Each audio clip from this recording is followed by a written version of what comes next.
Assalamualaikum warahmatullahi wabarakatuh. Perkenalkan, saya Tesa Adi Saputra Yusri. Saya seorang dosen tetap di program studi Sarjana Matematika, Fakultas Matematika dan Ilmu Pengetahuan Alam, Universitas Negeri Yogyakarta. Sebagai seorang dosen, saya melakukan aktivitas pengajaran. Salah satu mata kuliah yang saya ampu, yang linear dengan bidang keilmuan saya adalah mata kuliah kecerdasan buatan. Mata kuliah ini berbobot 3 SKS yang terbagi menjadi 2 SKS teori dan 1 SKS berupa praktikum. Fokus pembelajaran pada mata kuliah ini adalah bagaimana mahasiswa dapat memahami konsep dasar dari kecerdasan buatan dan kaitannya dengan machine learning. Kemudian, bagaimana mahasiswa dapat membangun dan mengimplementasikan beberapa model klasifikasi dan regresi. Kemudian, bagaimana mahasiswa dapat melakukan sejumlah penanganan masalah data dan melakukan optimalisasi pada model-model yang sebelumnya telah dikembangkan. Adapun capaian pembelajaran mata kuliah pada mata kuliah kecerdasan buatan ini terbagi menjadi 5 poin. Yang pertama, menjelaskan konsep dasar kecerdasan buatan serta kaitannya dengan machine learning. Yang kedua, membangun dan mengimplementasikan model klasifikasi dan regresi. Yang ketiga, menangani masalah-masalah missing data dan data imbalance. Yang keempat, melakukan validasi dan evaluasi pada model. Serta yang kelima, mengoptimalkan model menggunakan pendekatan meta-heuristik. Pada perkuliahan ini terdapat 4 komponen penilaian. Yang pertama, berupa kehadiran dan kepartisipasi aktif dari mahasiswa yang mengambil proporsi sebesar 10%. Yang kedua, berupa tugas atau kuis di kelas yang mengambil proporsi sebesar 20%. Kemudian, ujian tengah semester yang mengambil proporsi 30%, serta yang keempat, ujian akhir semester yang mengambil proporsi sebesar 40%. Pada video kali ini saya akan menjelaskan salah satu materi pada pertemuan ketiga yang membahas tentang satu algoritma klasifikasi, yaitu algoritma K-nearest network atau lebih umum disingkat dengan istilah KNN. Pada pertemuan ini beberapa poin utama yang akan dibahas.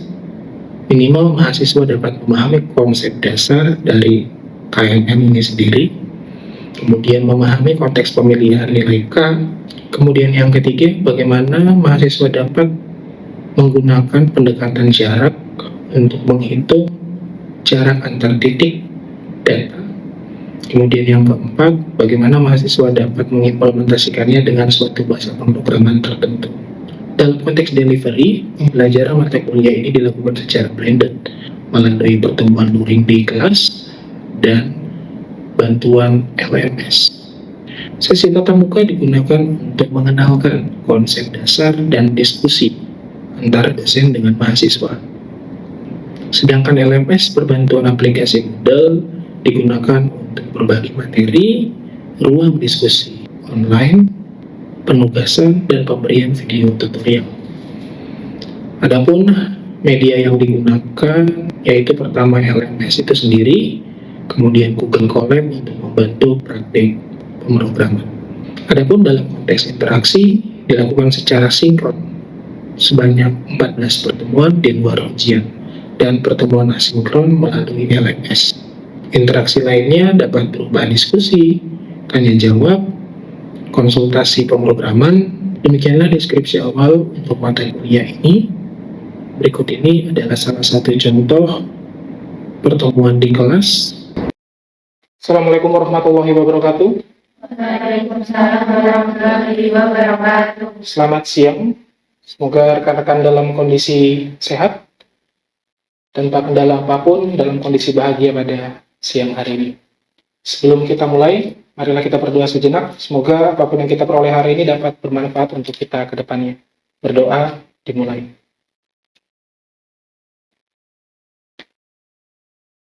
Doa selesai.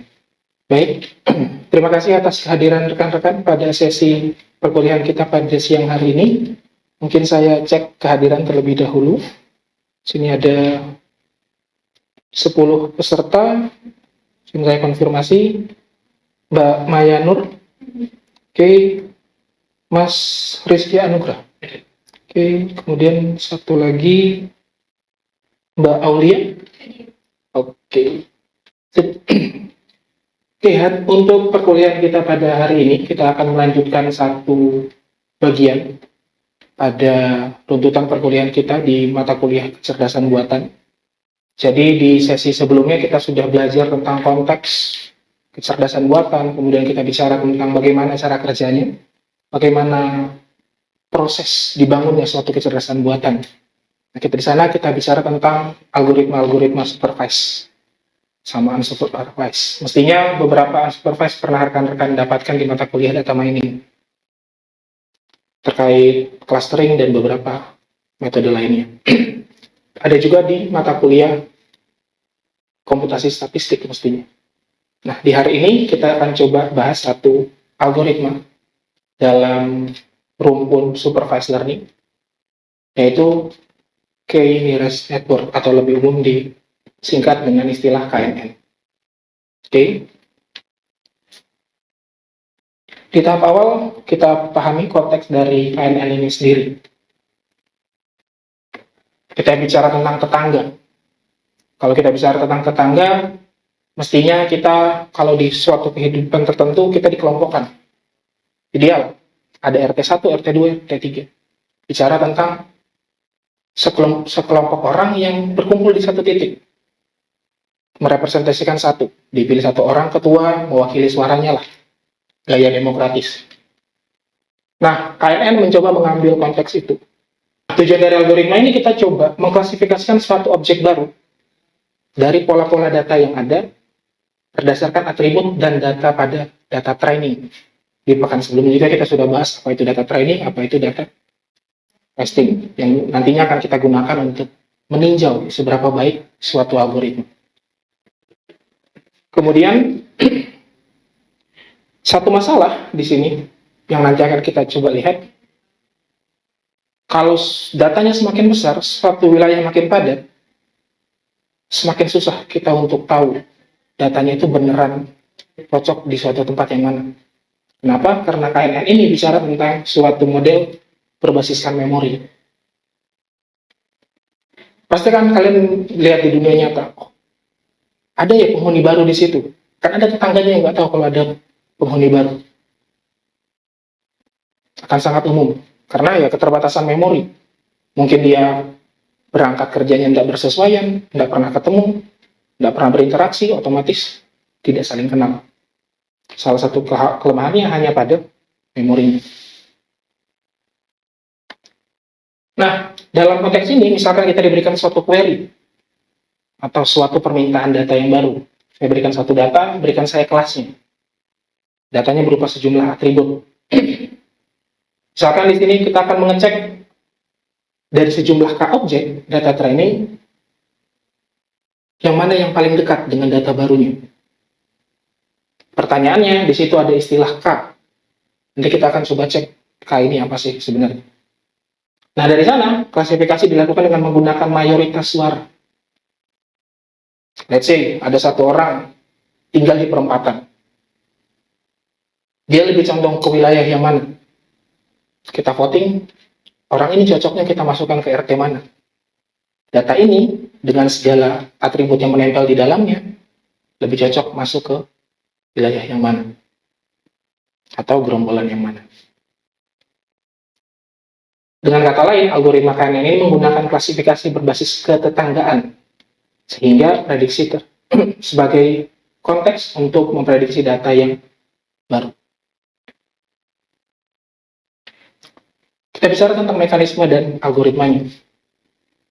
Umum, ketika kita bicara suatu metode matematis atau suatu metode pemrograman, kita harus tahu dulu mekanisme kerja dan algoritmanya.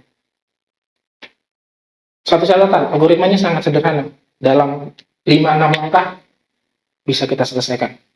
Kita cek. Yang pertama kita harus tahu bahwa algoritma ini berbasiskan pada jarak minimum.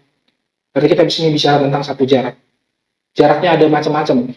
Bisa rekan-rekan gunakan Euclidean, bisa Manhattan, atau hal-hal lainnya. Kemudian akan dicek jarak minimum dari data baru terhadap K tetangga. Berarti kita harus tahu jumlah tetangga di sini. K itu apa? Menunjukkan orang-orang yang jadi pemilihnya. Dan kita ambil satu TPS, orang-orang yang boleh milih di TPS itu sebanyak K orang. Untuk mastiin orang ini bisa masuk atau mewakili wilayah tertentu atau tidak. Kemudian setelah proses K tetangga dicek, prediksi kelas data baru ditentukan berdasarkan mayoritas K terdekat. RT1, RT2, voting, orang ini mau dimasukin kemana? Kita masuk ke algoritmanya. Sederhana, di sini kita punya algoritma utama untuk KNN itu sendiri. Ada 5 step. Pertama, kita harus tentukan parameter K. Di sini kita tahu K-nya adalah jumlah tetangga terdekat. Kemudian, hitung jarak antara data baru dengan semua data pada data training. Let's say kita punya 5 data training, kita punya satu data baru, berarti kita ngitung ke 5-5-nya. Masalahnya berarti kita harus nyimpan semua jarak tersebut untuk tahu yang saya katakan tadi sebagai memory base.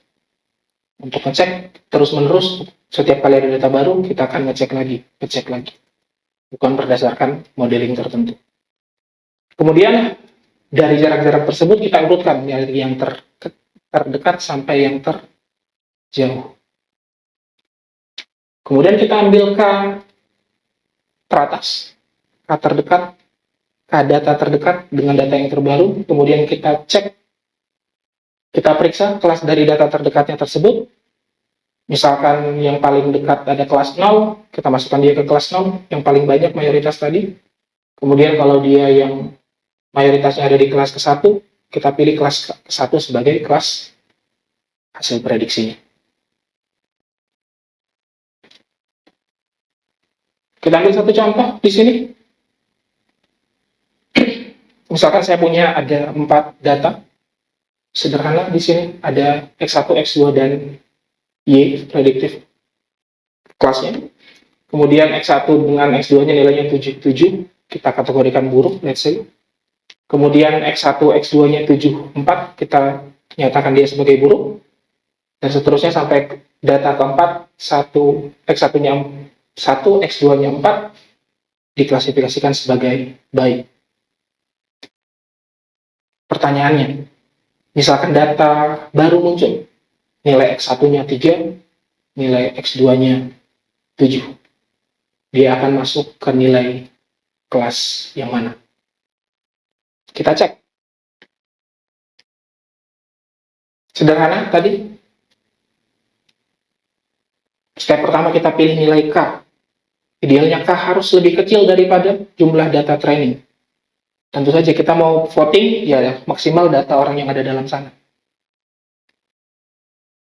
Dalam contoh ini saya ambil 3. Sebagai representasi banyaknya tetangga yang kita pilih. Kemudian tadi sama kita hitung jaraknya. Dalam contoh ini saya ambil jarak Euclid. Ada yang pernah pakai jarak Euclid? Pernah ingat kapan belajar jarak antar 2 titik? Bahkan di SD, SMP pun kalian pernah. Ingat saya, ada 2 titik. X, Y, SMP mungkin. Nah, ternyata kepakainya baru di sini. Atau di clustering, hal-hal yang lain. Tapi kalian pelajarinya sudah jauh banget. Sudah sejak dari SMP. Kalian cuma tahu jarak satu titik ke titik lainnya. So, di sini satu contohnya kita pakai hari ini. Data baru tadi kita punya data 3,7. So kita cek jaraknya terhadap 7,7, 7,4, 3,4, dan 1,4. Simple. Berarti kalau kita hitung D11, jarak dari titik baru terhadap data pertama, let's say, atau D1 saja, Kita nyatakan dia sebagai akar. Kemudian X1-nya bebas. Kalian mau milih yang ini sebagai X1 atau yang sebelumnya. Kita punya 7 minus 3 dikuadratkan plus 7 minus 7 dikuadratkan. So, di situ kita punya akar 4 kuadrat tambah. Oke. Kemudian tanpa kita akarkan di sini, kita punya nilainya 16 kuadrat dari jarak terdekat. Dan seterusnya secara analog 7,4 kita dapat kuadrat jaraknya itu 25. Kuadrat jarak biar lebih mudah saja, kita nggak mesti, takutnya di sini 15 agak ribet nyari akarnya. So representasinya sama, kita ambil kuadrat dari jarak tadi. Kita dapat 16, 25, 9 dan 13. Kemudian ini kita ranking. Ada ranking urutan di situ. Yang paling dekat data ketiga, urutan pertama. Kemudian data keempat, urutan kedua dengan nilai 13. Kemudian data ke-1 dengan jarak 16. Dan seterusnya. Yang mana di sana kita ambil K tetangga terdekat. K tadi kita punya 3. So, berarti yang masuk K, kita ranking dari yang tadi, kita ambil data pertama, kedua, dan yang 3. Masuk pada K data terdekat. Dari sana kita cek kelasnya seperti apa. Ada 3 data di situ yang merepresentasikan data 1, ketiga, dan keempat tadi. Kita punya buruk, baik, dan baik. So, kesimpulannya sederhana, berdasarkan data mayoritas pada K data yang terpilih, kelas untuk data 3,7 kita klasifikasikan sebagai data baik. Sampai sini ada yang mau dikonfirmasi atau ditanyakan?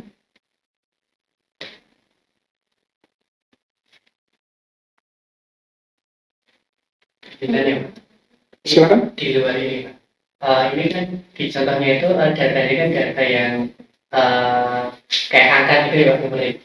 Semisal yang seperti tadi yang Bapak tadi bilang itu, semisal variabelnya kayak kategori, itu bisa tapi kayak pendekatan. Itu contohnya pendekatannya gimana? Oke, baik. Dalam konteks machine learning yang sempat kita bahas di pertemuan sebelumnya, sebelum kita mengembangkan model, sangat umum kita melakukan pre-processing data. Nah, pre-processing data salah satunya mengubah dan mentransformasikan data dari yang tidak dikenali, suatu bahasa pemrograman, jadi hal yang lebih familiar. Di mata kuliah awal-awal dulu di algoritma dan pemrograman, rekan-rekan juga tahu beberapa tipe data.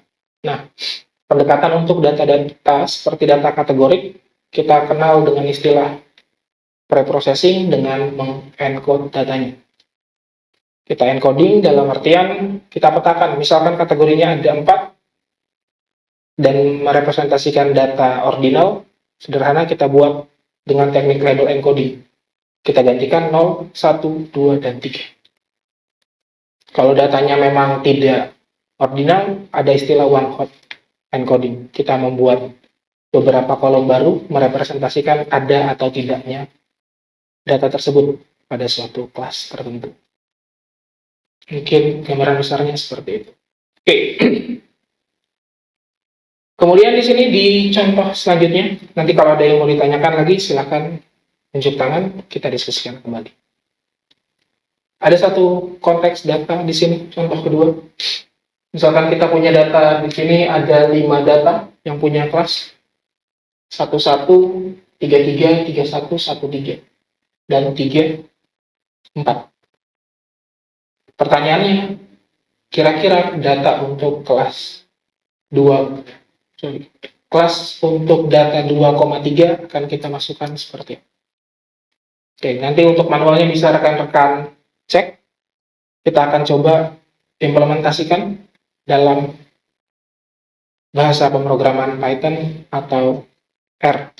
Untuk scriptnya bisa rekan-rekan peroleh di Bismarck. Oke, sini kita coba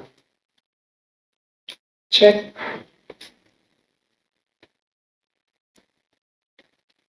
Terlihat ya, sekira segini. Prinsip kerjanya sama, kita bangun dulu semua script secara modular, pendekatan yang mestinya sudah rekan-rekan kuasai di mata kuliah algoritma dan pemrograman. Yang paling umum kita import yang kita butuhkan. Dalam contoh sederhana di sini kita pakai NumPy saja untuk mereplikasi contoh yang tadi. Terus step selanjutnya kita bangun satu fungsi. Di sini fungsi khusus untuk menghitung jarak Euclid. Sederhana, akar dari selisih di pangkat 2. Oke. Secara simultan, kemudian di sini bisa rekan-rekan lihat yang kedua, definisi fungsi untuk classifier-nya. Kita simpan satu list terlebih dahulu untuk menyimpan semua informasi jaraknya tadi. Kemudian satu persatu untuk setiap data train di sini kita hitung jarak Euclid-nya. Kita panggil fungsi yang sebelumnya, kemudian kita append terhadap distance. Jadi otomatis untuk data pertama di data train kita masukkan ke data listnya, data kedua sampai data ke n, misalkan kita punya n data. Kemudian setelah tahu jaraknya kita urutkan, kita sort. By default di Python ketika kita menggunakan fungsi sort dia akan mengambil ascending dari yang terkecil ke yang terbesar. Kemudian kita ambil netboard-nya, kita ambil indeks K terdekatnya. Kemudian kita vote di sini untuk data yang satu dan data yang kedua. Kemudian kita looping. Untuk setiap kelas vote per labelnya, kita tambahkan 1. Prosesnya sama dengan yang di slide tadi. Nah, kemudian di sini saya definisikan data setnya 11, 33, 13, 31, dan 34 sebagai suatu array. Kemudian data ujinya sederhana tadi 2,3 dari slide sebelumnya di sini. Oke. Kemudian di sini kita masuk ke test point, kita cek nilai K-nya, saya ambil 3 di sini. Kemudian saya panggil KNN predict untuk tahu predict kelas. Yang mana kalau ini kita running, nanti rekan-rekan bisa coba juga, akan kita peroleh bahwa kelasnya adalah kelas kedua. Nah, itu kalau kita bikin from scratch. Python juga punya pendekatan library. Kayaknya hampir tidak ada yang berpikir untuk bikin scratch sekarang. Kalau ada library ya pakai library aja. Situ kita coba, ada scikit-learn, bisa digunakan dengan kelas K-network classifier. Tapi pendekatannya sedikit berbeda, pendefinisian datanya. Di sini kita sudah split, ada X-train, Y-train, dan X-test. Sederhana, serupa dengan yang tadi, 11, 33, 13, sampai 34, diikuti dengan kelasnya. Kemudian dilakukan inisiasi, sampai diperoleh hasil pada bagian akhir, dengan hasil yang serupa, yaitu kelas kedua. Oke, kemudian untuk memastikan rekan-rekan mencoba, di Bismarck-nya sudah saya berikan satu script lagi dengan dataset eksternal, silahkan untuk dicoba.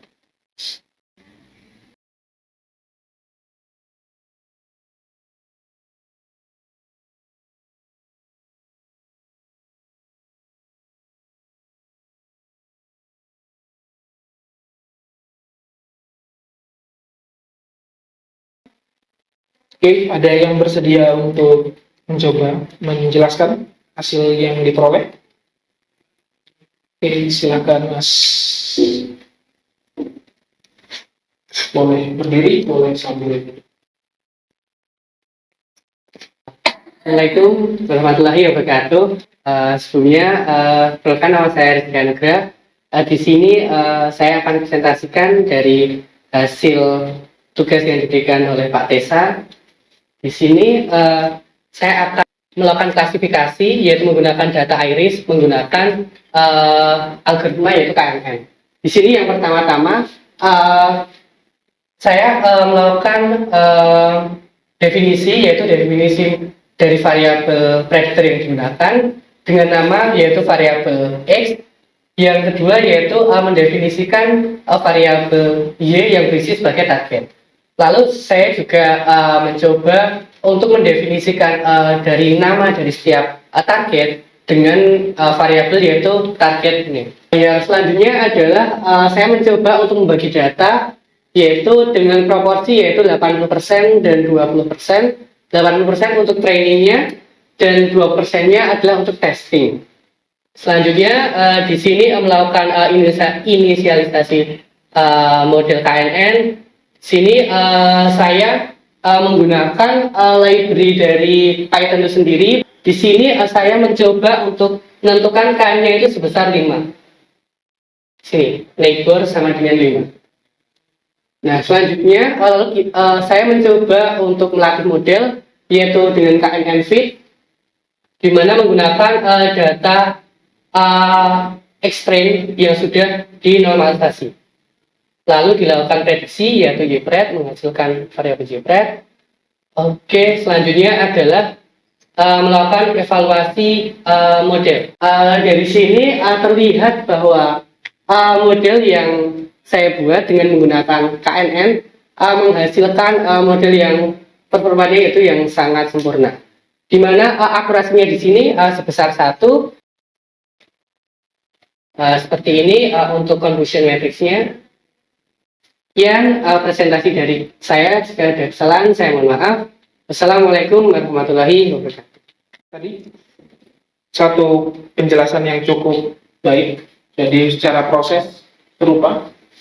Oke, beberapa hal tadi terkait kelemahan dan kelebihan juga sudah kita ketahui. Nah, untuk memastikan aktivitas rekan-rekan selanjutnya, ada beberapa tugas yang perlu rekan-rekan cek dan kumpulkan sebelum pertemuan selanjutnya. Oke, sekali lagi konfirmasi, ada yang mau ditanyakan tadi? Ini tugasnya apakah harus pakai atau boleh pakai? Silakan untuk pendekatannya yang paling familiar untuk rekan-rekan. Kalau rekan-rekan lebih umum pakai Python, silakan pakai Python. Kalau yang lebih mahir menggunakan R, silakan. Mungkin seperti itu. Ada lagi? Oke, jika tidak ada yang ditanyakan, mungkin sekian pertemuan kita untuk siang hari ini. Saya tutup. Wassalamualaikum warahmatullahi wabarakatuh. Waalaikumsalam warahmatullahi wabarakatuh.